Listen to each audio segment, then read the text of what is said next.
Бүгін сіздерге біздің үйде ерекше дәммен дайындалатын нан салманы көрсетемін. Бұл жолы нан салманы мен емес, абысыным дайындап жатыр. Қамыры қалай иленеді, ет пен көкөністерді қалай дайындайды, бәрін бірге көрейік. Бүгін үйде нағыз дәмді нан салма жасаймыз. Қамыры жұмсақ, еті балбырап піскен, ал подливы көкөністердің дәмін бойына сіңіріп, ерекше қош иісті болады. Ең алдымен ұнымызды салып аламыз. Сосын барып 2 жұмыртқаны салды. Міне, мен бірінші суға тұзды құйып, содан кейін барып ұнды салып илеймін. Ал абысыным болса, ұнды бірінші салып алып, сосын барып үстіне тұз суды құйып илейді. Ең қызығы қамырды қалай дұрыс жайып, жыртпай пісіру керегін де көрсетеді. Соңына дейін көріңіз. Бүгін нан салманың бір құпиясын да айтамыз. Нан салманы әркім әртүрлі дайындайды, бірақ дәмін ерекше ететін бірнеше маңызды нәрсе бар. Бірінші, қамырдың консистенциясы. Міне, осылай болады. Жұмсақ та емес, қатты да емес, орташа. Екінші, етті қалай қуыратынымыз, ал үшіншісі, көкөністерді қалай ретпен салуымыз. Ең бірінші осылай пиязымызды турап аламыз.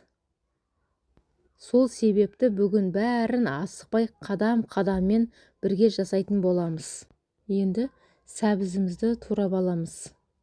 Сәбізімізді 4 бұрышты етіп, кубиктап, міне осылай кубиктап турап дайындап қоямыз. Сосын барып болгар бұрышымызды тураймыз. Міне, бұны да кубиктап турап шығамыз. Осылай турап шығамыз, кубиктап. Енді картошкаларымызды осылай кубиктап турап шығамыз. Бұл картошканы кубиктап тураған кезде қатты майда қылудың қажеті жоқ. Осылай ірілеу қыламыз. Міне, бәрі дайын. Етімді абысым турап қойды. Подливын мен жасайтын боламын. Міне, қазанымызға майымызды құйып қыздырып алдым да, енді пиязын салып, әдемілеп тұрып қуыратын боламын.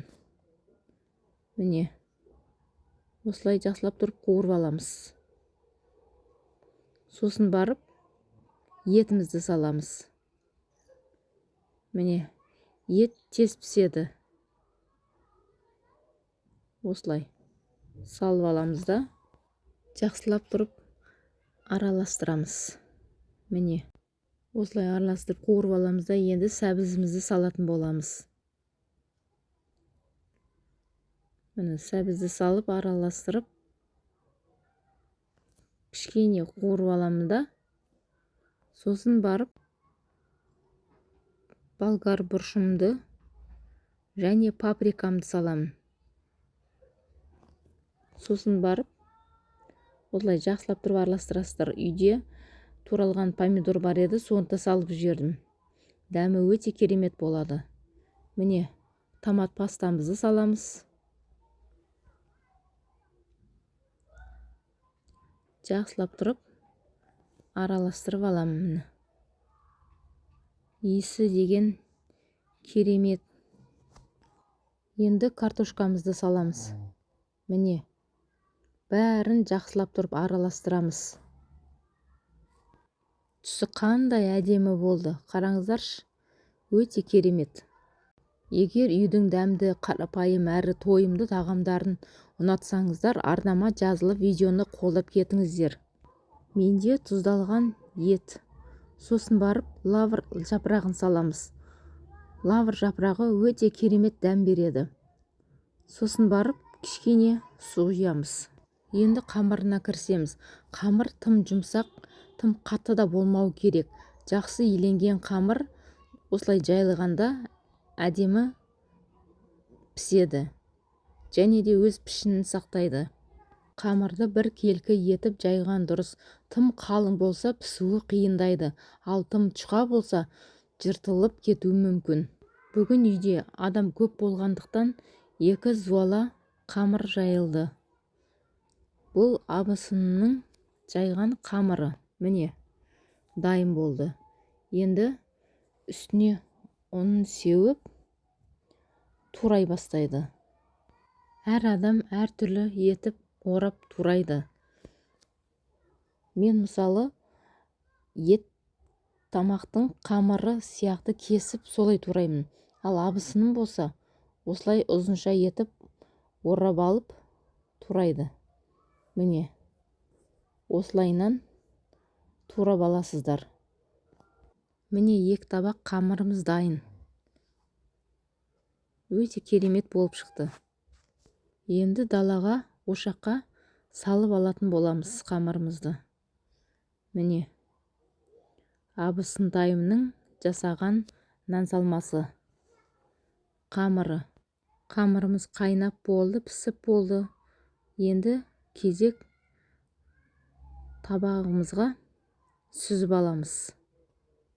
Даланың, ошақтың тамағы қандай керемет десеңізші. Ауылдың дәмі өте керемет. Қамырларымызды осылай сілкіп аламыз. Енді подливімізді саламыз. Иісі қандай керемет десеңізші. Экранның ар жағындағы сіздерге де жетіп тұрған шығар. Міне біздің нан салмамыз дайын. Қамыры жұмсақ, еті жақсы піскен.